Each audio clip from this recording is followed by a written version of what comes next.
जी। धन धन सतगुरु तेरा ही आसरा, हाजर नाजर जिंदा राम तेरा ही आसरा। धन धन सतगुरु तेरा ही आसरा। सतगुरु जी की प्यारी साध संगत जी, मैं सहम इंसान ब्लॉक मोहाली से आज आपके बीच में फिर से हाजिर हैं। आज का एक स्पेशल लाइव प्रोग्राम लेकर के, और इस लाइव प्रोग्राम के अंदर जो मेरा साथ देंगे, मेरे साथी रहेंगे जो आज के इस लाइव प्रोग्राम में, अवतार सिंह इंसान चीका मंडी से हैं। वो आज के इस लाइव प्रोग्राम में मेरा साथ देंगे। बहुत ही जल्द मैं उनको जोड़ूंगा। तब तक जितनी भी साथ संगत जुड़ रही है या जो आगे जुड़ेगी, मेरी आप सभी से ये निवेदन है, आप सभी से ये प्रार्थना है, एक बार आप मुझे कमेंट करके ये बात बता दें कि आपको मेरी आवाज़ बिल्कुल सही सुनाई दे रही है। और साथ में आज के इस लाइव प्रोग्राम को आप सभी शेयर भी करते चलें। आप सभी से ये मेरी रिक्वेस्ट है कि इस प्रोग्राम को जल्दी से जल्दी जितना हो सके उतना शेयर कर दें। ज़्यादा से ज़्यादा लोगों तक आज का ये प्रोग्राम पहुंचना चाहिए। आज हम बहुत ही महत्वपूर्ण मुद्दों के ऊपर चर्चा करेंगे। मेरे साथी आज के इस प्रोग्राम में अवतार सिंह इंसान रहेंगे जी। जो भी साथ संगत नारा लगा रही है, सभी को मेरी तरफ से दान दान सतगुरु तेरा ही आसरा। एक बार आप सभी कमेंट करके बता दें, कोई एक आधा भाई बहन मुझे कमेंट करके बता दे, क्या आवाज़ आपको मेरी ठीक सुनाई दे रही है जी? एक बार आप मुझे कमेंट कर दें जी। मैं इंतज़ार कर रहा हूं जी आपके कमेंट का। एक बार आप कमेंट कर दें कि आपको मेरी आवाज़ बिल्कुल ठीक सुनाई दे रही है, जितने भी लोग सुन रहे हैं। और साथ साथ आप आज के इस लाइव प्रोग्राम को शेयर भी कर दें। चलिए, काफ़ी साथ संगत के, एक दो साथ संगत के कमेंट आ चुके हैं कि आवाज़ बिल्कुल ओके है जी, ठीक आ रही है। तो सतगुरु जी की प्यारी साथ संगत जी, आज के इस लाइव प्रोग्राम के ऊपर जो हम लोग आज मुद्दों के ऊपर चर्चा करेंगे, उनके ऊपर बात करने से पहले मैं आप सभी से एक निवेदन करना चाहता हूं, एक विनती, एक जरूरी सूचना आपको देना चाहता हूं। सतगुरु जी की प्यारी साध संगत जी, जैसे आप सभी को पता है कि 5 साल हो चुके हैं हमारे पूजनीय गुरु जी को निर्दोष होते हुए, कारावास की सजा को भोगते हुए, जेल में बैठे हुए। जो सबसे पहला केस हमारे पूज्य गुरु जी को के ऊपर डाला गया था, गुमनाम चिट्ठी वाला, जिसके अंदर हमारे गुरु जी को 20 साल की सजा हुई है। तो उसी केस के अंदर, क्योंकि हमारी टीम ने पूज्य गुरु जी के तकरीबन सारे केसेस को पढ़ा है, समझा है, और बहुत बड़ी बड़ी कमियां पाई गई हैं। ये कमियां हमारे डेरे के वकीलों की तरफ से छोड़ी गई पूजनीय पिताजी के केसेस के अंदर। सीबीआई के साथ मिलके और कानून व्यवस्था के साथ मिलके, सरकार के साथ मिलके हमारे पूजनीय गुरु जी की पीठ में छुरा घोंपा गया, उनके साथ धोखा किया गया। तो जो पहला केस है हमारे पूजनीय गुरु जी के ऊपर डाला गया था, वो है गुमनाम चिट्ठी वाला, जो रेप वाला केस है। तो जैसे कि आप सभी लोग जानते हैं कि फेथ वर्सेस वर्डिक्ट की टीम पिछले 4-4.5 साल से, जब से हमने ये केस पढ़े हैं, तब से अपने पूजनीय गुरु जी के हक में आवाज़ बुलंद करती आई है। हम समय समय के ऊपर साथ संगत को हर एक चीज़ से अवगत कराते आए हैं, और अपनी आखिरी सांस तक हम लोग अवगत कराते रहेंगे। तो इसी मुहिम के चलते हुए हम बहुत बार आपके बीच में मेमोरेंडम लेके आए। हमने राष्ट्रपति साहिबान को, सुप्रीम कोर्ट के जज साहिबान को हमने मेमोरेंडम सौंपा, और इसके अलावा हमने राज्यपाल साहब को भी हमने मेमोरेंडम सौंपा। उसी मुहिम के तहत हमारी टीम ने एक और मुहिम चलाई है, जिसके अंदर साथ संगत मिलके सीबीआई कोर्ट को, उन्हीं की कोर्ट के द्वारा बेइंसाफी भरे फैसले को सुनाने के पीछे क्या क्या कमियां रही, उस केस को हमने स्टडी किया। क्या क्या कमियां उनके अंदर रही, कैसे सीबीआई कोर्ट के जज ने हमारे गुरु के खिलाफ बेइंसाफी भरा फैसला सुनाया, कैसे वो फैसला आने के बाद हमारे तकरीबन 50 से ज्यादा भाई बहनों को अपनी जान से हाथ धोना पड़ा, उनको गोली मार के उनकी निर्मम हत्या कर दी। और कैसे इस केस के अंदर सजा करवाने के पीछे एक डीप रूटेड कॉन्स्पिरेसी है। मैं जरा अवतार भाई जी को जोड़ लूं, फिर मैं अपनी बात आगे कंटिन्यू करता हूं। अवतार जी का मैसेज आ गया है जी। अवतार जी, अगर आप मुझे सुन पा रहे हैं तो आप मुझे कैमरा भेजें अवतार जी, या मैं आपको भेजने की कोशिश करता हूं।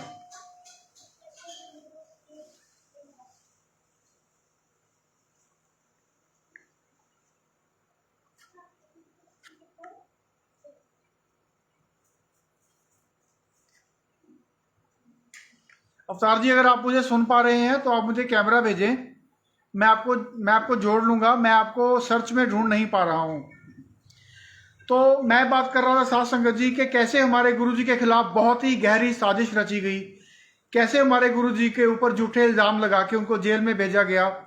सीबीआई कोर्ट ने कैसे बहुत बड़े बड़े फैक्ट्स को निगलेक्ट करते हुए, जी अवतार जी आगे हैं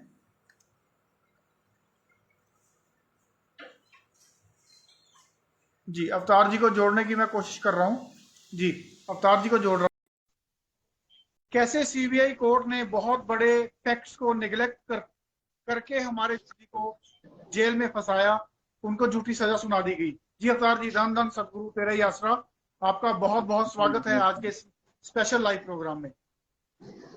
धन धन सदगुरु तेरा ही आसरा। मैं शहनशाह पूजनीक हजूर पिताजी महाराज जी के और सारी साध संगत जी के चरणों में पाक पवित्र नारा बोलता हूँ जी। मेरा नारा प्रवान करना जी। धन धन सदगुरु तेरा ही आसरा। धन धन सदगुरु तेरा ही आसरा। तो अवतार जी, मैं साध संगत को जानकारी दे रहा था, जो हमारी टीम की द्वारा, जो साध संगत के द्वारा एक बहुत अच्छी, एक बहुत बड़े लेवल के ऊपर एक जो मुहिम चलाई गई है, जो सीबीआई कोर्ट को, जो उनके मुख्य जज साहबान हैं, उनको हम ये जानकारी दे रहे हैं कि कैसे सीबीआई कोर्ट के जज के द्वारा बहुत बड़े बड़े फैक्ट्स को निगलेक्ट करते हुए हमारे गुरुजी के खिलाफ फैसला सुनाया गया।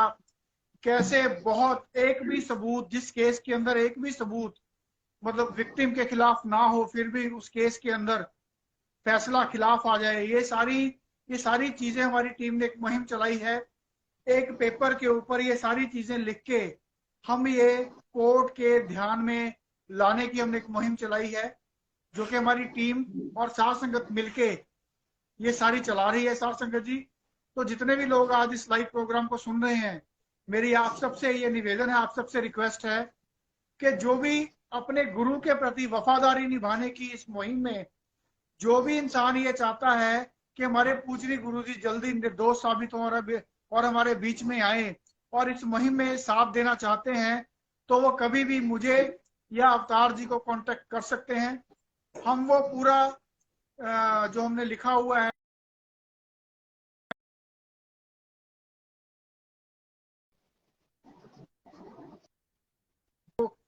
जो हमने बनाया है, वो हम आपको पूरा दे देंगे आपको। तो आप उसको भी सीबीआई कोर्ट को भेज सकते हैं, क्योंकि इससे ये बात साबित होगी कि हमारी साध संगत ये मानती नहीं है। ये हमारा यकीन है कि हमारे पूजनीय गुरुजी बिल्कुल निर्दोष हैं। हमने पूजनीय गुरुजी के केसेस को पढ़ के ये सारी बातें लिख के हम जज साहबान की जो नजर है उनके ध्यान में ये बातें लाना चाहते हैं कि कैसे सीबीआई कोर्ट ने हमारे गुरुजी के खिलाफ और सारी साध संगत से, हमारे गुरुजी से और सारी साध संगत से बेइंसाफी की। इस बेइंसाफी भरे फैसले के पीछे कॉन्स्पिरेसी में किसका हाथ है, ये सारी बातें उसके अंदर लिखी गई हैं और ये हम लोग कोर्ट के ध्यान में लाना चाहते हैं। जी अवतार जी, तो ये मैं साध संगत से रिक्वेस्ट कर रहा था, जो भी साध संगत चाहती है इस मुहिम में साथ देना बढ़ चढ़ के। इसका हमें इतना अच्छा रिस्पांस आ रहा है अवतार जी, बहुत अच्छा रिस्पांस आ रहा है। बहुत साध संगत भेज चुकी है, हजारों की तादाद में साध संगत सीबीआई कोर्ट को या जो अपना पंचकुला जो डिस्ट्रिक्ट कोर्ट है उसके जो जज साहबान है, उनको बहुत सी साध संगत ये जो लेटर है ये भेज चुकी है। और बहुत सी संगत के फोन हमें आ रहे हैं कि आप हमें भी प्रोवाइड करें, हम उसको पढ़ के आगे हम भी मतलब ये गुहार लगाना चाहते हैं कोर्ट के अंदर। हम भी ये बताना चाहते हैं कि हमारे गुरु बिल्कुल निर्दोष है, उनके साथ साजिश हुई है, और हम भी ये कोर्ट की जो नजर है उसके ध्यान के अंदर ये बात लाना चाहते हैं।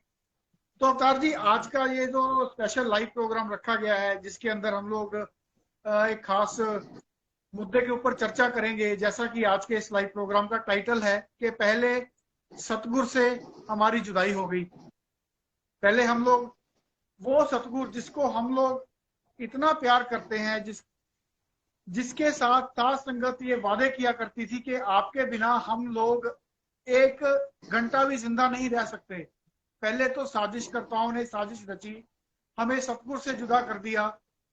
उसके बाद जब सबसे बड़ा पत्थर, रास्ते का पत्थर उनका हमारे गुरु थे, जो साजिश करता है, हमारे डेरे की मैनेजमेंट है या जो हनीप्रीत है, जो डेरे की संपत्ति हथियाने के लिए हमेशा कार्यरत हैं, या ऐसे माफिया के जो ग्रुप हैं, जैसे कोई नशा माफिया है या कोई वेश्यावृत्ति का माफिया है, ऐसे सब लोग ये मिलके जिनके रास्ते का बहुत बड़ा पत्थर था हमारे गुरुजी, उनको जेल में पहुंचा दिया, झूठे आरोप लगा के, साजिश रच के। उसके बाद अब डेरे की संपत्ति हथियाने में जो दूसरा बड़ा मतलब के रास्ते का जो पत्थर था, वो था शाही परिवार। शाही परिवार की को भी ये मतलब ये फतवा जारी कर दिया गया कि या तो आप हमारी बात मानिए या फिर आप ये डेरा छोड़ के चले जाएं। तो शाही परिवार ने उनकी बात मानने से बिल्कुल मना किया और डेरा छोड़ने का मन बनाया, क्योंकि शाही परिवार चाहे अपने गुरु के, अपने बाप के हक में ना बोला हो, शायद उनके अंदर थोड़ा सा जमीर जिंदा था। उन्होंने डेरे के और गुरु के गद्दारों का साथ देना पसंद नहीं किया। लेकिन इसको अवतार जी रूप कुछ और दिया जा रहा है। जैसे आज एक वीडियो बहुत ज्यादा वायरल हो रही है, आपने देखी होगी, जिसके अंदर छोटी साहबजादी बहन अमरप्रीत और उसका परिवार डेरा छोड़ के जा रहा है और सब लोग रो रहे हैं, बड़े माता जी उसको गले लगा रहे हैं। तो मैं बाद में बताऊंगा कि मेरे इस बारे में क्या विचार हैं। तो मैं आपसे जानना चाहता हूं, आप अपने विचार साथ संगत के समक्ष रखिए कि इस पूरे घटनाक्रम को आप कैसे देखते हैं। ये जो चीजें हो रही हैं, इसको आप कैसे देखते हैं, इसके बारे में आपका क्या कहना है? जी अवतार जी। जी सैम जी, बहुत ही अच्छा आज का जो टॉपिक रखा है आपने, क्योंकि अभी अभी हमें जो कल सूचना मिली है, जो वीडियो वायरल हो रही थी कि छोटे बहन जी हैं और साथ में उनका परिवार है, वो डेरा सच्चा सौदा को हम कहें कि छोड़कर, अपने घर को छोड़कर वो विदेश में जा रहे हैं।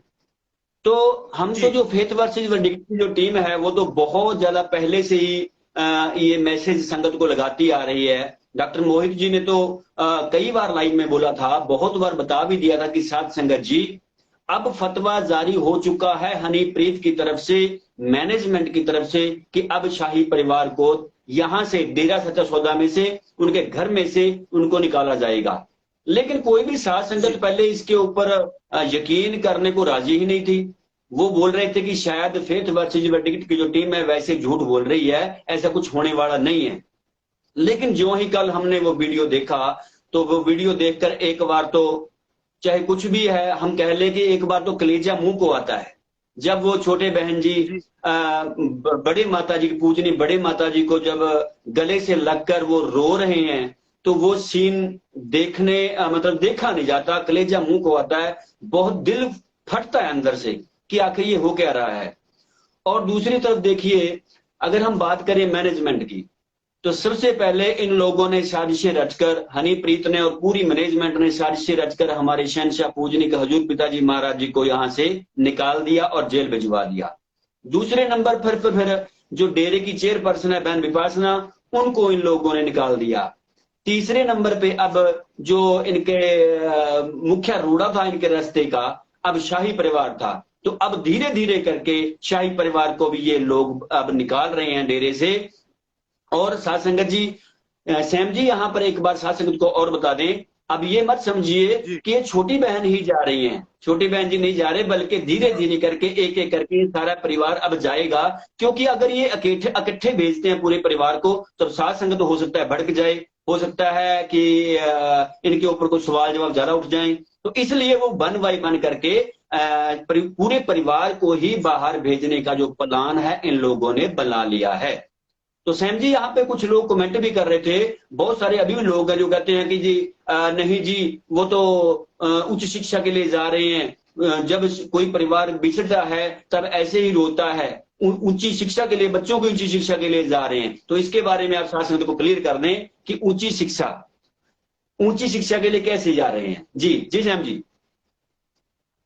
जी बिल्कुल।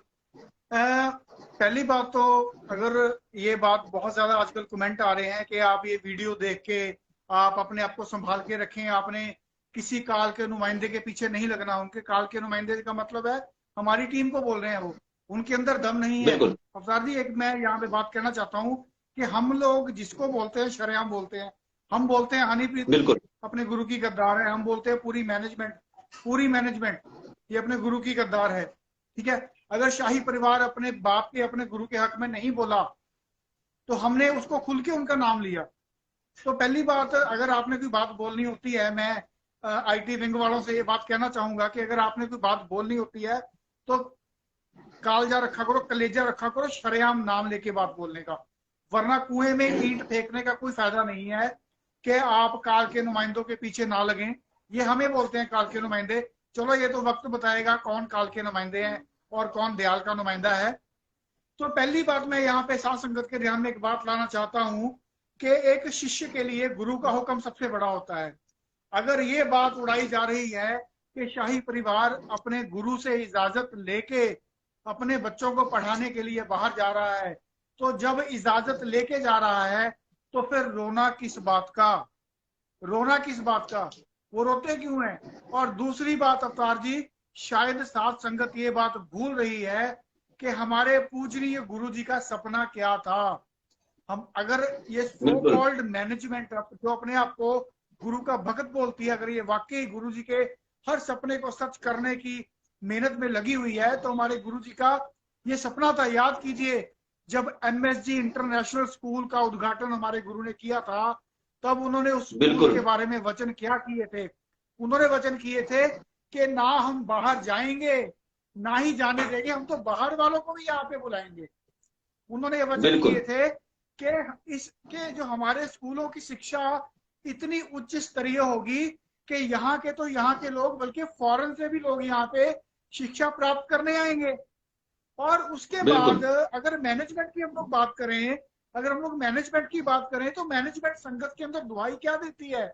हर रोज जब भी एडमिशन का जो मतलब सीजन आता है, जब नई एडमिशनें होती हैं, जब नए दाखिले होती हैं, तो ये अपने स्कूल के जो जो भी डेरे के स्कूल हैं, इनके गुणगान गाने शुरू कर देते हैं।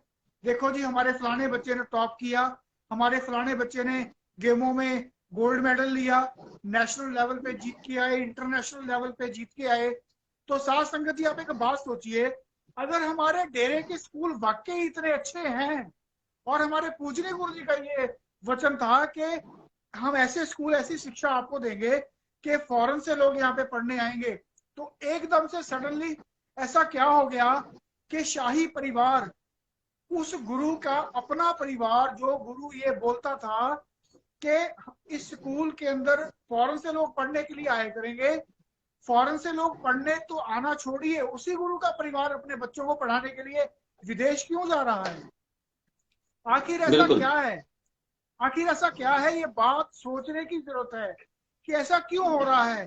असल में वो कहते हैं कि हाथी के दांत खाने के और दिखाने के और, पर्दे के पीछे तो बात कुछ और है। पर्दे के पीछे तो बात ये है कि ये जो मैनेजमेंट और हनीप्रीत मिलके डेरा की पूरी संपत्ति हथियाना चाहते हैं। उसके रास्ते में सबसे बड़ा जो पत्थर था वो हमारे पूजनीय गुरुजी थे, उनको तो उन्होंने जेल में बिठा दिया। नए नए केसेस उनके ऊपर डलवाते जा रहे हैं, ठीक है, नए नए पंगों में नए नए केसेस में उनको फंसाते जा रहे हैं। तो उनको लग रहा है कि ये जो सबसे बड़ा पत्थर था, गुरुजी थे हमारे रास्ते के, इनको तो हमने साइड पे कर दिया है।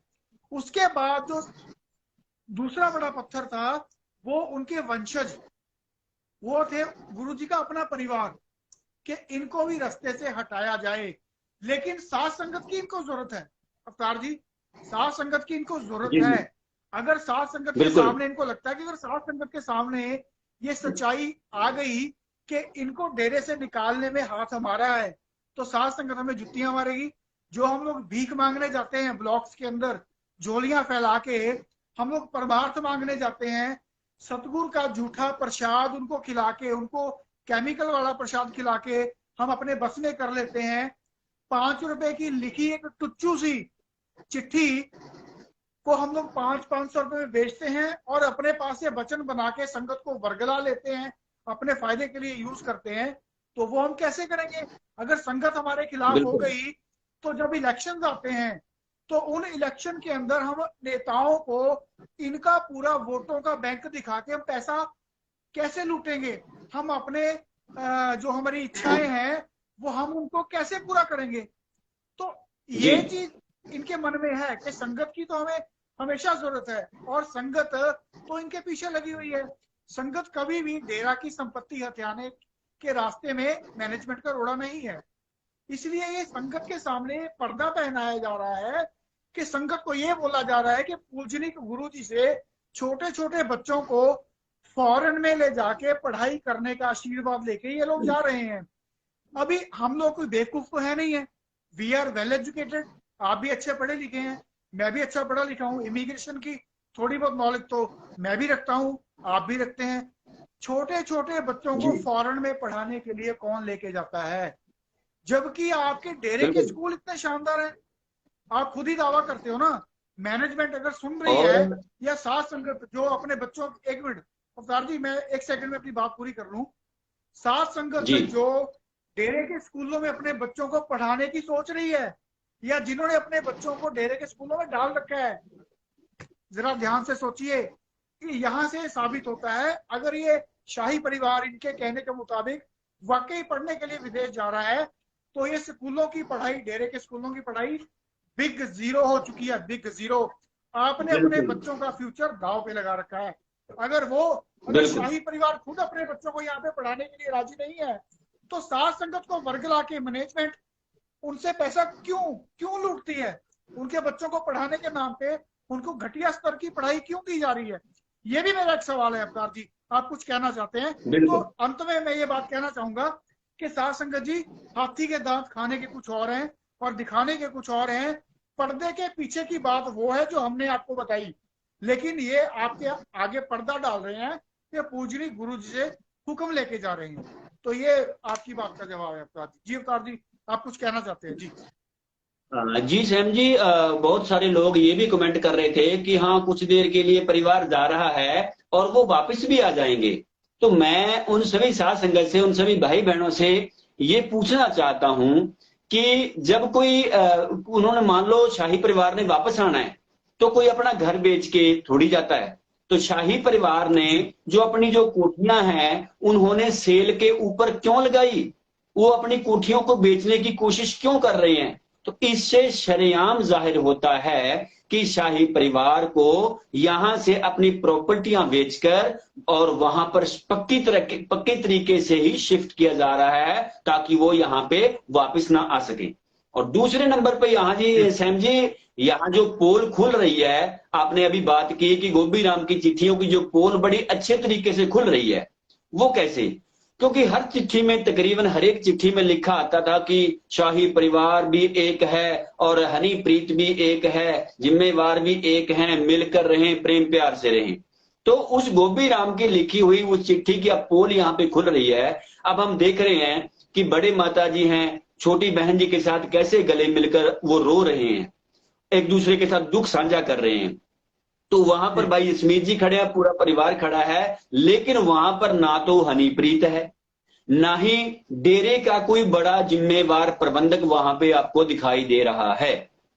ये लोग बिल्कुल इनका शाही परिवार का बिल्कुल साथ छोड़ चुकी है मैनेजमेंट। इससे ये साफ जाहिर इस वीडियो से हो रहा है कि उन लोगों ने साथ छोड़ दिया है। जैसे डॉक्टर साहब ने भी अपनी लाइन में बताया था कि और तो छोड़िए, जो गाड़ी है वो भी खुद भाई जसमीत जी चला के लेके जा रहे हैं। अब ड्राइवर भी नहीं दिया जा रहा उनको गाड़ी चलाने के लिए। तो अब साथ संगत जी, आपको समझ में आ जाना चाहिए कि जो फेथ वर्सेस वर्डिक्ट की टीम पिछले कई सालों से बोलती आ रही है, जो बातें वो एक एक करके सच होती चली जा रही हैं। लेकिन आप सच होती हुई बात को देखकर भी फिर भी चुप हैं, पता नहीं क्यों। इसलिए साथ संगत जी, मैं तो आपको कहता हूं कि आपको जागना चाहिए, आपको उठना चाहिए, खड़े होना चाहिए और गुरु के हक में बोलना चाहिए। हम सैम जी, हम ये तो किसी को कहते नहीं कि लड़ाई करो, झगड़ा करो या कानून को अपने हाथ में लो। हम तो सिर्फ साध संगत से ये कहते हैं कि साध संगत जी, कम से कम चलो गुरु के लिए आपके मन में कोई सवाल नहीं उठा, परिवार से तो बहुत प्यार करते हो ना आप, तो कम से कम शाही परिवार अब आपकी आंखों के सामने जा रहा है, उनको बाहर भेजा जा रहा है, घर से निकाला जा रहा है, तो कम से कम शाही परिवार के लिए दो सवाल पूछ लीजिए कि आखिर परिवार को भेजा क्यों जा रहा है। क्या हमारे डेरे के जी स्कूल बंद हो गए, इंटरनेशनल स्कूलों को ताले लग गए, कोठियां क्यों बेच के जा रहा है परिवार? तो इन सब बातों के जो जवाब हैं हमें अपने जिम्मेवारों से मांगने होंगे। जी सैम जी। जी बिल्कुल। अवतार जी, मुझे एक कहानी याद आ रही है जो कि आज की डेट में साध संगत के ऊपर पूरी ढुकती है।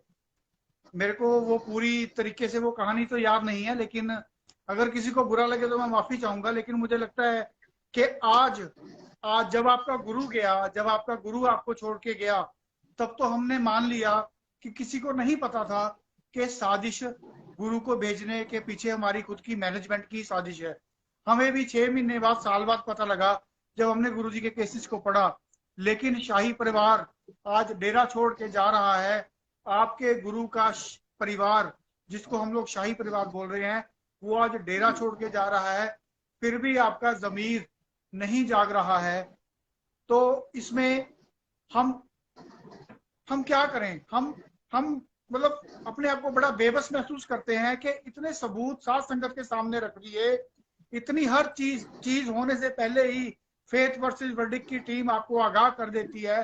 फिर भी आपकी आंखों के ऊपर पट्टी क्यों बंधी हुई है? क्यों बंधी हुई है? एक बार एक राज्य होता है, राज्य, उसके अंदर जो जनता होती है उनका जमीर सोया होता है। जरा ध्यान से सुनिएगा। एक बार ही एक राज्य के अंदर जो जनता होती है उनका जमीर सोया होता है। तो जो राजा होता है वो बहुत काइंड होता है, बहुत दयालु होता है राजा। वो ये सोचता है, यार किसी तरीके से मैं अपने देश की जनता का जमीर जगाना चाहता हूँ। तो वो ये बात सोचता है कि क्यों ना अपने देश की जनता के साथ थोड़ा सा न्याय किया जाए, ताकि ये अपने हक के लिए बोलें, आगे आए, लड़ें अपने हक के लिए।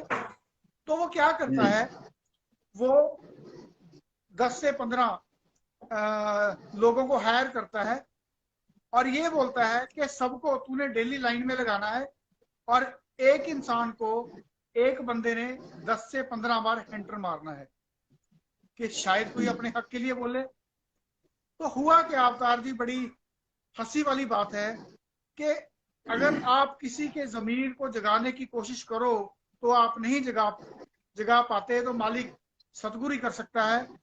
तो वो जो लोग थे जिनको मतलब कि हंटर पढ़ते थे, एक बंदे को 10 से 15 हंटर पढ़ते थे, तो पूरा पूरा दिन लग जाता, लाइन लगी होती थी, पूरा दिन लग जाता था, लोगों की बारी नहीं आती थी। वो फिर भी नहीं बोले। वो एक बारी क्या हुआ, सभी लोग इकट्ठे होकर राजा के दरबार में पेश हो गए। तो राजा उनको देख के बड़ा खुश हुआ, कहता है यार लगता है मैंने अपने राज्य के लोगों का जमीर जगा दिया। आज ये मेरी बेइंसाफी के खिलाफ खड़े होने के लिए आए हैं यहाँ पे।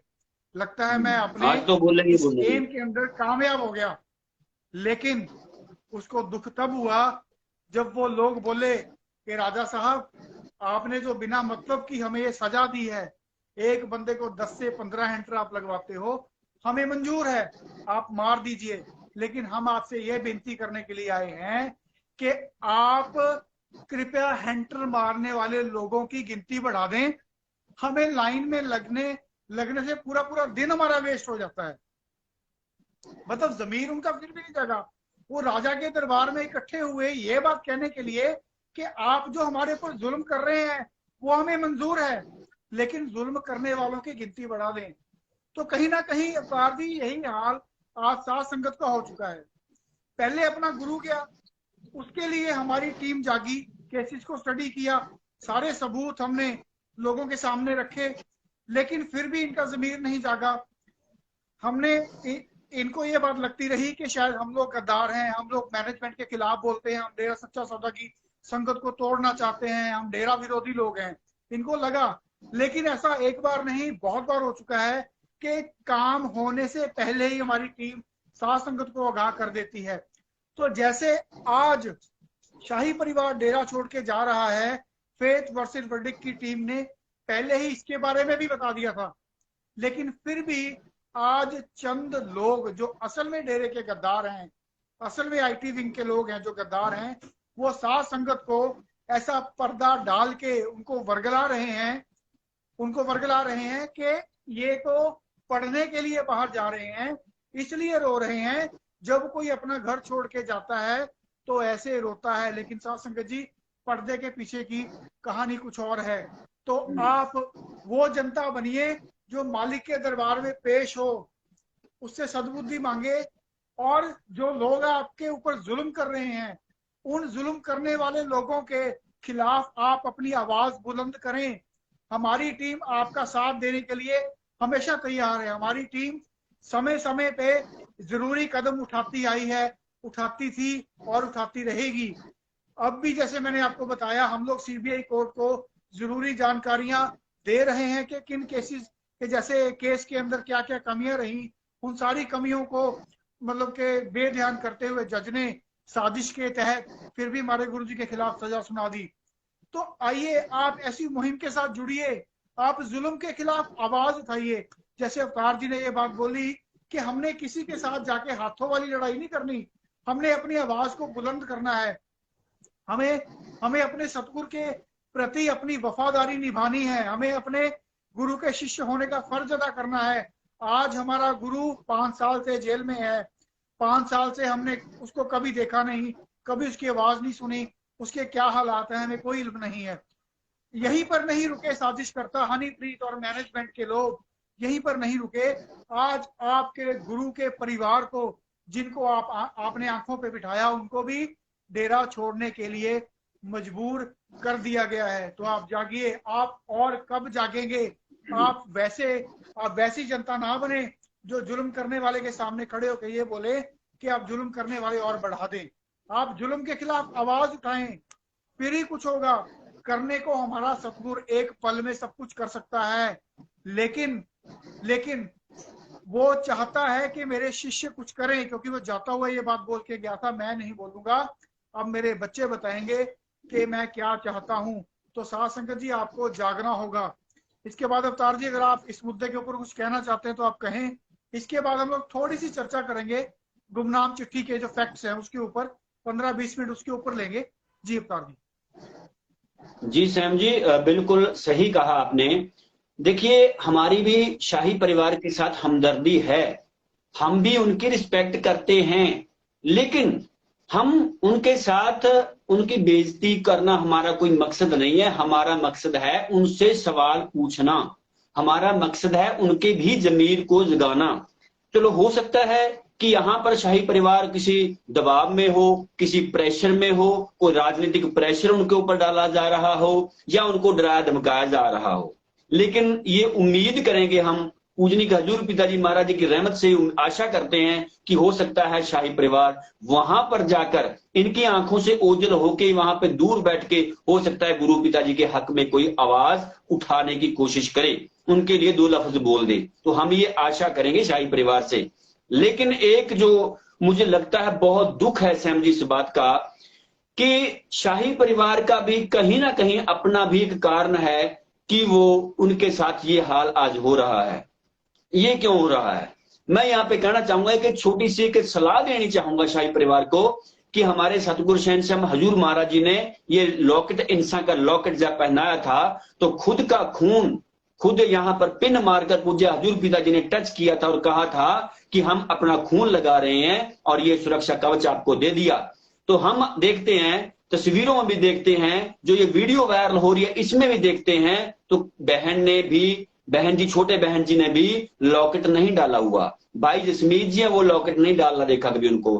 उनके पत्नी है जो बहन, क्या नाम है उनका, हुसनमीत जी, उनको भी कभी हमने लॉकेट डाले नहीं देखा। सिर्फ शाही परिवार में से 2 ऐसे जीव हैं, पूज्य बड़े माता जी और पूज्य छोटे माता जी, जो लॉकेट गुरु का दिया हुआ डालते हैं। बाकी परिवार में किसी को भी लॉकेट, हमने बच्चों के गले में लॉकेट नहीं देखा।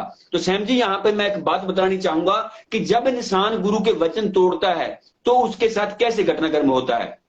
आपको याद होगा कि सिख इतिहास हमने पढ़ा है कि जब इतिहास के अंदर लिखा है कि जब श्री गुरु गोविंद सिंह जी महाराज जी का परिवार बिछड़ रहा था, उसको जब बोलते हैं ना कि परिवार बिछोड़ा साहब गुरुद्वारा बना हुआ है वहां पे, जब गुरु गोविंद सिंह जी महाराज जी का परिवार बिछड़ रहा था, गुरु गोविंद सिंह जी ने आनंदपुर साहिब का किला छोड़ना था, तब रास्ते में एक सरसा नदी पड़ती थी।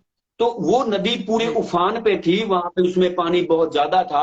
तो गुरु गोविंद सिंह जी महाराज जी ने एक वचन कर दिए थे कि भाई जो किसी के पास भी कुछ भी है वो सारा कुछ इस नदी में बहा दो, कुछ भी अपने पास नहीं रखना, जितनी आपके पास माया है वो सारी की सारी इस नदी में बहा दीजिए, अपने पास मत रखो। लेकिन जो गुरु गोविंद सिंह जी महाराज जी के माता जी थे, पूजनीक माता जी थे, माता गुजर कौर जी, तो उनको ख्याल, बाकी तो उन्होंने सारा सामान बहा दिया, लेकिन उनको ख्याल आया भी हो सकता है कहां पे जाएं, क्या बनेगा आगे जाके, कोई रोटी खाना देगा कि नहीं देगा, हो सकता है कि कोई ना कोई थोड़ी बहुत पैसे की जरूरत पड़ जाए, तो मैं छोटी सी पोटली सोने की मोहरों की छुपा के रख लेती हूँ। तो जो पूज्य माता जी थे, माता गुजर कौर जी, उन्होंने उस पोटली को, सोने की मोहरों की पोटली को छुपा के रख लिया था। तो आगे जाके फिर परिवार का बिछोड़ा हो गया था। छोटा जो साहिबजादे थे वो माता गुजरी जी के साथ, गंगू ब्राह्मण जो था, गंगू जो था वो उनका रसोईया था गुरु गोविंद सिंह जी महाराज जी का, उसके घर पे चले गए थे। तो कहने का मतलब ये है कि जो बच्चे पकड़े गए वो उसी सोने की मोहरों की वजह से वही वो बच्चे गुरु गोविंद सिंह जी महाराज जी के गिरफ्तार हुए। यानी वहां पे वचन नहीं माना गया ना, गुरु का वचन तोड़ दिया गया। तो ये वचन होता है गुरु का, ये पावर होती है गुरु के वचन की। तो साध संगत जी, हम तो आपसे भी विनती करते हैं गुरु के वचनों को मानते रहिए, और परिवार, शाही परिवार से भी मैं आपसे हाथ जोड़कर आग्रह करता हूं, विनती करता हूं कि सतगुरु का दिया हुआ लॉकेट आप कम से कम अपने गले में धारण करके तो रखें।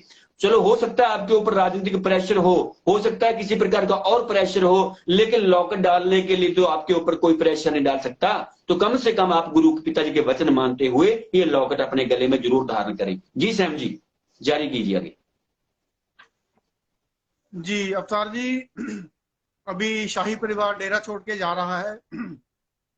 अब भी अगर लोगों का ज़मीर नहीं जगा तो फिर वो मतलब मालिक ही जगाएगा, उनका ज़मीर कभी नहीं जाग सकता। साथ संगत मैनेजमेंट के पीछे लग के केमिकल वाला प्रसाद खा के इतनी अंधी हो चुकी है कि उनको क्या हो रहा है वो भी उनको नजर नहीं आ रहा। चलिए, ये तो एक मुद्दा हुआ जो आजकल बहुत ज्यादा मतलब गरमाया है। वीडियो शाही परिवार की बहुत ज्यादा वायरल हो रही हैं और आईटी विंग अपने तरीके से इनके ऊपर पर्दा डालने की कोशिश करता है। तो अवतार जी, अभी हम लोग चर्चा करेंगे 15 से 20 मिनट जो गुमनाम जी चिट्ठी जो है, जिसके अंदर हमारे पूजनी गुरु जी को 20 साल की सजा सीबीआई कोर्ट ने सुनाई है, उनके फैक्ट्स के ऊपर कि जो आज हमारी साथ संगत ने, हमारी टीम ने, जो साथ संगत ने और हमारी टीम ने एक बहुत बड़ी मुहिम चलाई गई है, जो कोर्ट के मुख्य जज साहबान की नजर के नीचे, जो उनके ध्यान में जो हम मुद्दा लेके आना चाहते हैं कि कैसे हमारे गुरु के साथ बेइंसाफी की गई, कैसे कैसे हमारे गुरु के खिलाफ साजिश रची गई, कैसे हमारे भाई बहनों को 50 लोगों को पंचकुला दंगा जो कि एक साजिश के तहत हमारी मैनेजमेंट के द्वारा ही रचा गया, उसके अंदर हमारे गुरु भाई बहनों को 50 से ज्यादा लोगों को मार दिया गया, और कैसे हजारों लोगों ने जेल मतलब भुगती है। तब का मंजर क्या था और क्या क्या ऐसे फैक्ट थे जिनको निगलेक्ट करते हुए सीबीआई कोर्ट ने एक साजिश के तहत हमारे गुरु को सजा सुना दी। तो अवतार जी, जो हम लोग लेटर भेज रहे हैं पंचकुला कोर्ट को, जी वो बात यहीं से शुरू होती है। हम लोग जज साहबान को बता रहे हैं कि 25 अगस्त 2017 को 25 अगस्त 2017 को सीबीआई कोर्ट ने एक ऐसा फैसला सुनाया हमारे पूजनीय गुरु संत डॉक्टर गुरमीत राम रहीम सिंह जी के खिलाफ, जिस फैसले का असर आज भी है और हमेशा रहेगा। उस फैसले के कारण मतलब पूरी कानूनी जो न्यायिक प्रक्रिया है उसके ऊपर से लोगों का विश्वास उठ गया, क्योंकि हम ये कभी सोच ही नहीं सकते कि हमारा गुरु कभी कुछ गलत करना तो बहुत दूर की बात है, वो सोच भी नहीं सकता।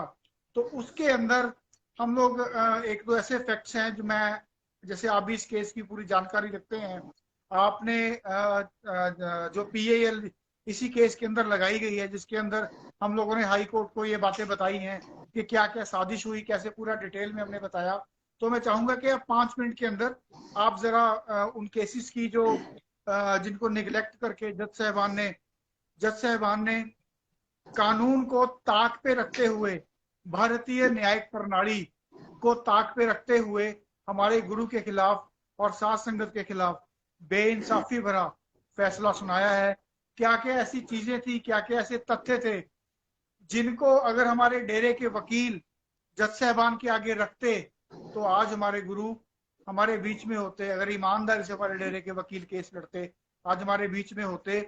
और कभी भी, और जो हमारे 50 भाई बहनों की जान गई है वो कभी ना जाती, आज वो हमारे बीच में होते और हमारे डेरे की बदनामी ना होती। मैं चाहूंगा कि आप 5 या 10 मिनट के अंदर उन तथ्यों के ऊपर रोशनी डालें। जी अवतार जी।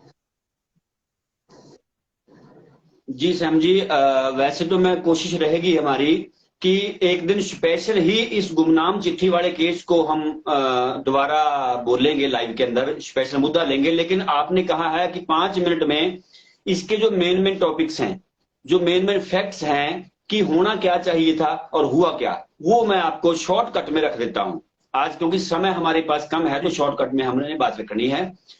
तो सबसे पहले तो साध संगत जी, जो यहाँ पे ये भाई अभी कमेंट भी कर रहे हैं बहुत सारे कि बहुत ज्यादा गलत भी बोल रहे हैं हमें, तो वो भी अपने आंखों से अपने कानों से मैनेजमेंट की जो अंधभक्ति की काली पट्टी आपने पहनी हुई है वो उतार कर वो ध्यान से सुन लें कि सबसे पहले जब सीबीआई ने, इससे पहले की बहुत सारी घटनाएं हैं लेकिन यहां से घटना असली शुरू होती है जब माननीय हाई कोर्ट ने सीबीआई को पूज्य हजूर पिताजी का केस दे दिया, ये गुमनाम चिट्ठी सीबीआई को सौंप दी गई, तब सीबीआई को माननीय हाई कोर्ट ने स्पेशल एक ऑर्डर में कहा, अपने ऑर्डर में लिखा था कि आपको ये गुमनाम शिकायत दी जा रही है, आपने इसकी इन्वेस्टिगेशन करनी है, इसकी जांच पड़ताल करनी है और इसकी जो जांच पड़ताल निकलकर सामने आएगी उसकी जो रिपोर्ट है वो बंद लिफाफे में लाकर हमें वापस आपने सौंपनी है।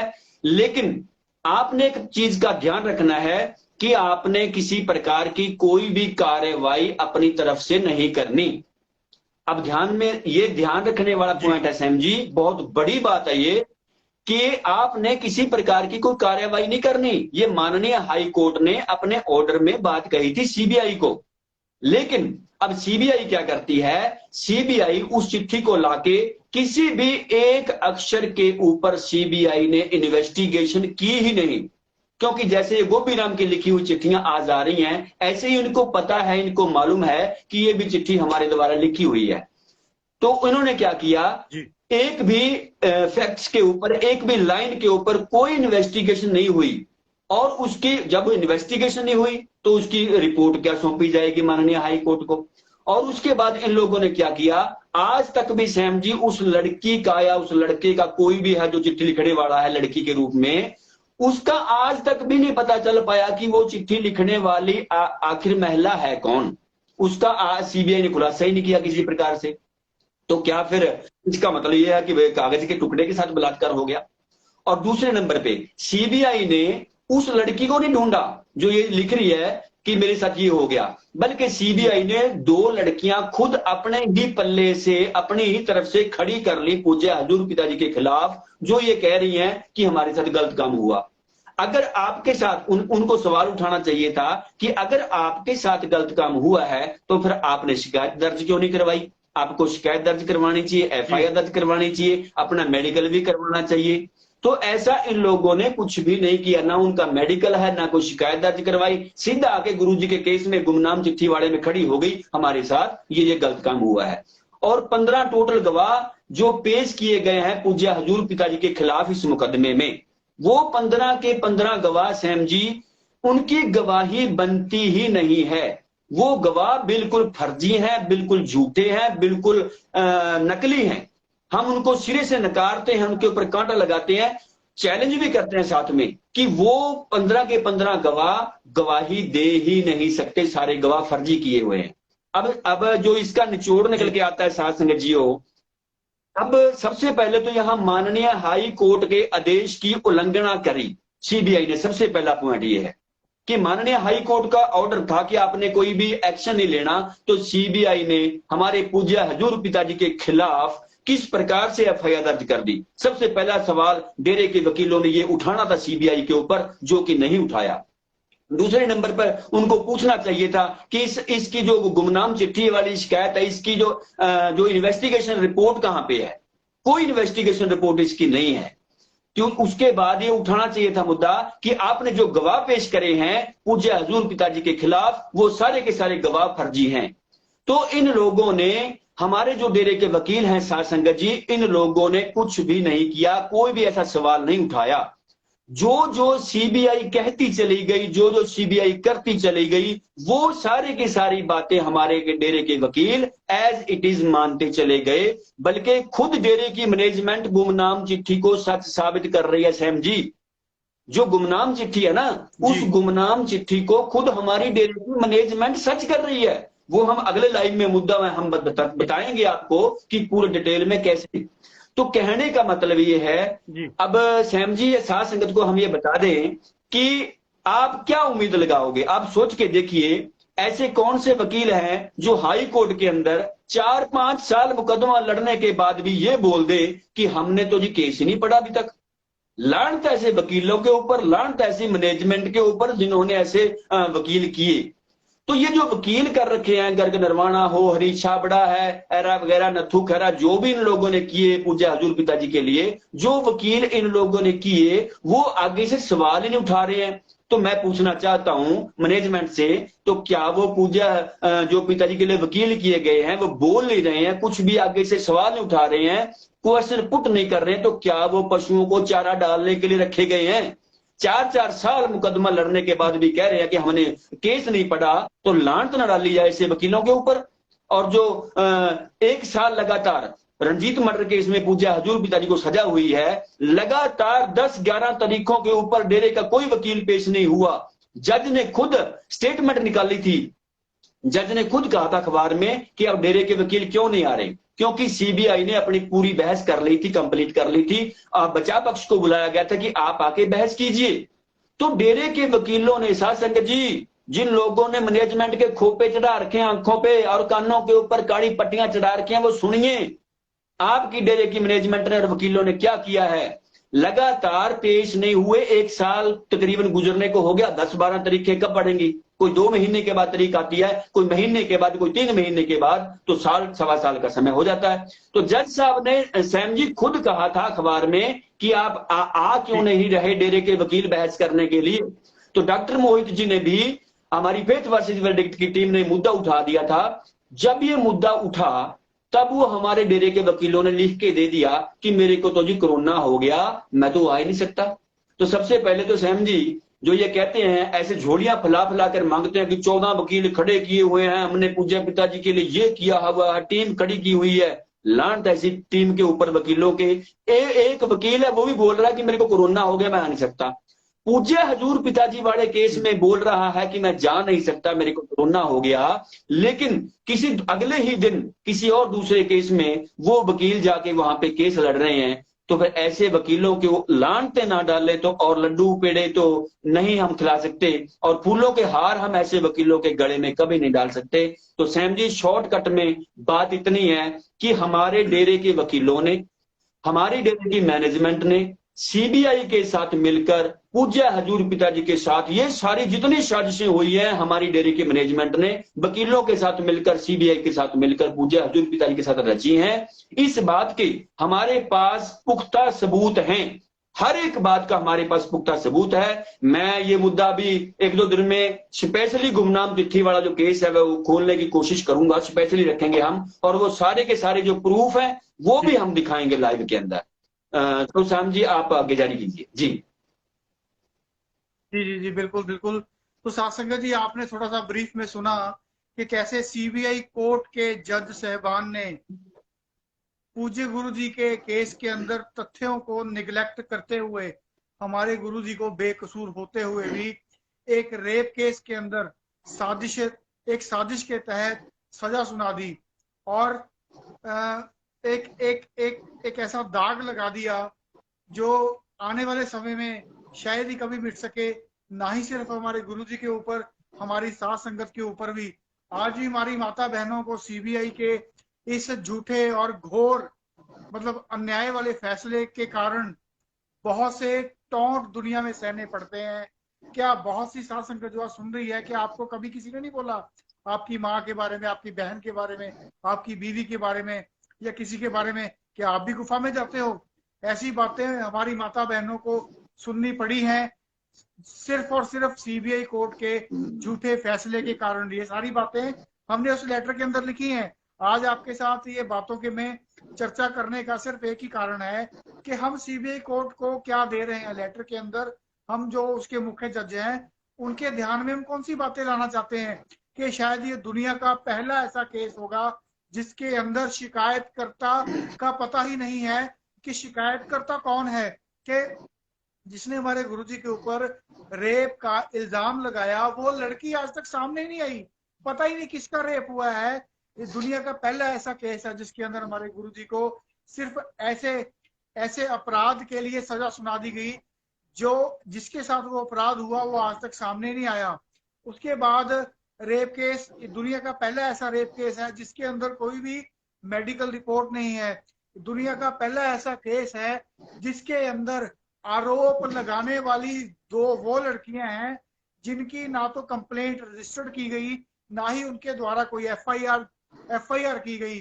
दुनिया का पहला ऐसा केस है हमारे गुरुजी का केस कि जिसके अंदर हमारे गुरुजी के वकीलों ने ऐसे बहुत से हजारों सवाल अदालत में उठाए ही नहीं। ऐसी बहुत सी चीजें सीबीआई के जज के ध्यान में लाई ही नहीं। ये दुनिया का पहला ऐसा केस है जिसके अंदर मतलब ऐसी लाखों करोड़ों लोगों की श्रद्धा के अंदर हमारे गुरुजी के खिलाफ साजिश रची गई। और ये दुनिया का पहला ऐसा केस है जिसके अंदर जो एफआईआर हमारे गुरुजी के खिलाफ हुई वो भी इस जो अपना रेप हुआ इसके कितनी देर के बाद एफआईआर मतलब रजिस्टर्ड हुई। तो ऐसी बहुत सी बातें हैं, बहुत सी ऐसी बातें हैं जिनको हम लोग जज साहबान के ध्यान में लाना चाहते हैं। तो जितनी ज्यादा साथ संगत ये जज साहबान के पास ये लेटर भेजेगी उतनी जल्दी हम लोग उम्मीद करते हैं कि शायद जो जज हैं उसके ऊपर उतनी जल्दी ध्यान दें, कार्रवाई करने की कोशिश करें ताकि सच्चाई दुनिया के सामने आ सके। दुनिया का पहला ऐसा केस है जिसके अंदर एक निर्दोष संत, एक ऐसा संत जो सारी दुनिया का भला चाहता है, सारी दुनिया का भला दोनों हाथ उठा के उस ऊपर वाले से सारी दुनिया का भला मांगता है, ऐसे संत, ऐसे निर्दोष संत के ऊपर उसी काम का इल्जाम लगा दिया गया जो वो खुद अपनी साथ संगत को करने से रोकता है। ऐसे ऐसे 3 परहेज जो हमारे गुरु जी ने हमें जिंदगी जीने के लिए दिए कि आपने इन 3 परहेजों का सख्ती से पालन करना है। कितनी बड़ी विडंबना है कि हमारे डेरे की मैनेजमेंट के द्वारा साजिश रच के और सरकार के द्वारा साजिश रच के और हमारे डेरे के वकीलों के द्वारा साजिश रच के वही इल्जाम हमारे गुरु जी के ऊपर लगा दिए।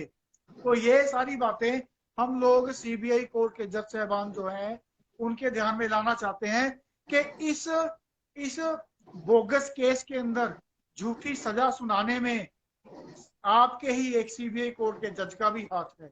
हम ये बात उनके ध्यान में लाना चाहते हैं। साथ संगत जी, अगर आपको लगता है कि हमारी टीम ये बिल्कुल सही काम कर रही है, जो काम हमारे डेरे की मैनेजमेंट को करने चाहिए थे, जो काम हमारे डेरे के वकीलों को करने चाहिए थे, जो साथ संगत से अरबों रुपया गुरुजी के केसेस के नाम पे लूट के खा गए, ये काम उनको करना चाहिए था, वही काम आज हमारी टीम कर रही है। हमें तो प्राउड फील होता है जब हम कोई भी ऐसा स्टेप लेते हैं जो हमारे गुरु के पक्ष में हो, चाहे सारी दुनिया हमें गद्दार बोले, निकम्मे बोले, मतलब काल के दूत बोले, कुछ भी बोलते रहे, हमें उसकी परवाह नहीं है। लेकिन हमें प्राउड फील होता है जब हम एक भी कदम अपने गुरु के हक में चलते हैं। हम ये काम करते हैं, करते थे और आखिरी सांस तक करते रहेंगे। लेकिन हम तो आपको जगाना चाहते हैं कि ये जो काम आज हमारी टीम कर रही है, ये सारे काम हमारे डेरे की मैनेजमेंट और उनके वकीलों के करने के थे। लेकिन वो क्यों करेंगे? वो इसलिए नहीं करेंगे कि गुरु जी को साजिश रच के फंसाया ही उन्होंने है। चोरी जो करता है वो कभी भी चोरी की रिपोर्ट लिखवाने थाने में नहीं जाता।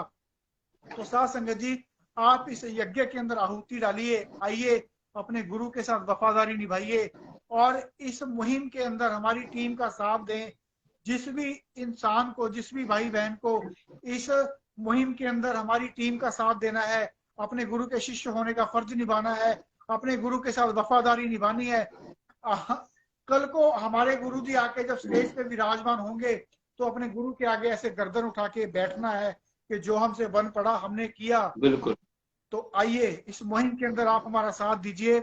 अवतार जी का नंबर, जो भी लोग सुन रहे हैं वो अवतार जी का नंबर भी टाइप कर दें यहाँ पे, और साथ में आप मेरा नंबर भी टाइप कर दें। तो आप हम दोनों में से जिससे भी चाहें इस चीज की जानकारी ले सकते हैं। हम वो लेटर आपको सौंप देंगे। हमें हमें इस बात की बहुत खुशी है कि जब हमने मुहिम शुरू की थी तो हमने मतलब जब साध संगत को बताया तो बहुत अच्छा रिस्पॉन्स हमें इसका आया, और हम चाहते हैं कि बहुत और ज्यादा अच्छा रिस्पॉन्स आए, ज्यादा से ज्यादा लेटर साध संगत की तरफ से कोर्ट में जाने चाहिए ताकि कोर्ट के ऊपर प्रेशर बने और कोर्ट इसको ध्यान में ले, जल्दी से जल्दी इसके ऊपर कार्रवाई करे। तो इसीलिए आज ये जो गुमनाम चिट्ठी के थोड़े से 2-4 ऐसे फैक्ट्स अवतार जी ने 5 मिनट के अंदर आपके सामने रखे कि आखिर हम उस लेटर में कहना क्या चाहते हैं। बाकी जिसको भी चाहिए वो लेटर आप हमसे ले सकते हैं। तो आइए इस मुहिम के अंदर आप हमारा साथ दीजिए, अपने गुरु का साथ दीजिए, ताकि कल को आप अपने गुरु के सामने सर उठा के बैठ सकें। आपके मन में ये विचार ना आए कि सारी दुनिया एक पास से मेरा सतगुरु प्यारा, एक पास से कहने वाली साध संगत अपने गुरु के पक्ष में, जब हमारे गुरु को जरूरत थी तब ये साध संगत कुछ नहीं कर पाई। तब आपके मन में ये मलाल ना रहे, करने वाले हमारे गुरु जी हैं, करना उन्होंने है, हमारी कोई औकात नहीं है कि हम उनको बाहर ले आए। वो खुद खुदा है, वाली दो जहान है, इसमें 1% भी शक की गुंजाइश नहीं है। लेकिन एक शिष्य होने के नाते जो हमारा फर्ज बनता है अवतार जी, हम तो अपना फर्ज निभाएं, हम तो अपने फर्ज को, जो हमारा दायित्व है, हम तो उसको पूरा करें।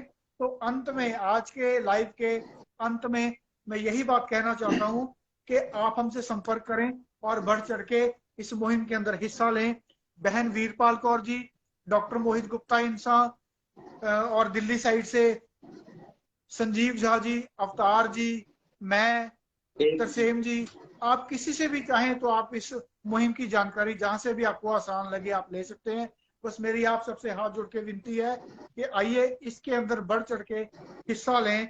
हम जो भी कदम उठाते हैं अपने गुरु के पक्ष में ही उठाते हैं और आखिरी सांस तक उठाते रहेंगे। जी अवतार जी, अंत में अगर आप कुछ कहना चाहते हैं तो आप कुछ कहें। जी लास्ट में मैं भी यही कहना चाहता हूं कि एक भाई को कमेंट लिख रहे थे फेसबुक के ऊपर कि तुम्हारे साथ साथ संगत खड़ी नहीं हो रही, तुम गिनती में बहुत थोड़े हो। तो मैं यहाँ पे उनको कहना चाहूंगा भाइयों को कि गिनती में तो जब अनंतपुर साहिब में श्री गुरु गोविंद सिंह जी महाराज जी ने, देखो हम यहाँ पे किसी की बराबरी नहीं कर रहे हैं, कई बार मुद्दा उठा देते हैं कि ये तो बराबरी कर रहे हैं जी, वो कर रहे हैं। हम तो एक इतिहास के बारे में बता रहे हैं कि वहां भी गुरुओं ने ऐसे किया था और आज भी ऐसे ही हो रहा है। तो गुरु गोविंद सिंह जी महाराज जी ने जब शीश मांगे थे, सिर मांगे थे कि मुझे एक सिर की जरूरत है, तो इतिहासकार लिखते हैं श्याम जी की 80,000 का इकट्ठ था वहां पे, 80,000 के इकट्ठ में थे। अब ये जो कमेंट करने वाले हैं ना, ये सारे दुम दुबा के भाग गए थे। जितनी काली भेड़ें हैं, जितनी ये मधुमक्खियां, सारी भागी थी वहां से। तो वहां पे उठे कितने थे गुरु के कहने पे? सिर्फ 5। उनको तो ये था कि गुरु तो पागल हो गया जी, गुरु जी तो मारेंगे इनको तलवार ले जाके। तो जब गुरु जी उनको अंदर से 5 को बाणा पहना के तैयार बर तैयार करके बाहर लेके आए, तो गुरु जी ने क्या कहा था कि ये मेरे 5 प्यारे हैं। 5 प्यारे, तो उनको 5 प्यारों का नाम दिया था। तो वो भी गिनती में कम थे। लेकिन कहने का मतलब है, इतिहास गवाह है इस बात का कि महाभारत का युद्ध हुआ, पांडव भी 5 थे, पांडव भी गिनती में कम थे, लेकिन जीत पांडवों की हुई, कौरव हार गए थे। क्यों? क्योंकि सच्चाई की जीत होती है, जहां सच है वहीं सतगुरु भी विराजमान होते हैं। तो साध संगत जी, श्याम जी ने आपको बता दिया। मैं भी कहना चाहता हूं, सतगुरु पूरा है, सतगुरु में कोई कमी नहीं है। लेकिन हमने कल परसों वीडियो शेयर की थी, पूज्य हजूर पिताजी ने फरमाया था, कहीं आप सोच के बैठे हो ना कि हम कोई कौतुक दिखाएंगे, कोई बड़ा करिश्मा करेंगे, तो ऐसा हम करने वाले नहीं है। वो फकीर है, वो सतगुरु है, वो करिश्मा नहीं दिखाएगा, लेकिन हमें ही कुछ ना कुछ करना पड़ेगा। सतगुरु जी कानूनी रास्ते से गए हैं और कानूनी रास्ते से ही बाहर आएंगे। वो हमसे बिछड़ कर गए हैं, हमसे कहीं ना कहीं नाराज होकर गए हैं, हमने उनके वचनों को नहीं माना, क्योंकि हमने अपने पीर को अब मनाना है, हमने उस दो जहानों के वाली को मनाना है। मनेगा वो कैसे? वो मनेगा तब जब हम उसके हक में कानूनी कार्रवाई के लिए इकट्ठे होकर खड़े हो जाएंगे। तो एक प्रगट भागू का एक शब्द है कि गल गल उत्ते रुसे गुरु दे नाल तू हंजू ना कोई आवे रखे अखां ते रुमाल तू नाल रोसियां दे पीर नू रिझाएगा किवें जे वो तेरे नाल रुस गया मनाएगा किवें जे वो तेरे नाल रुस गया मनाएगा किवें। धन धन सतगुरु तेरा ही आत्मा।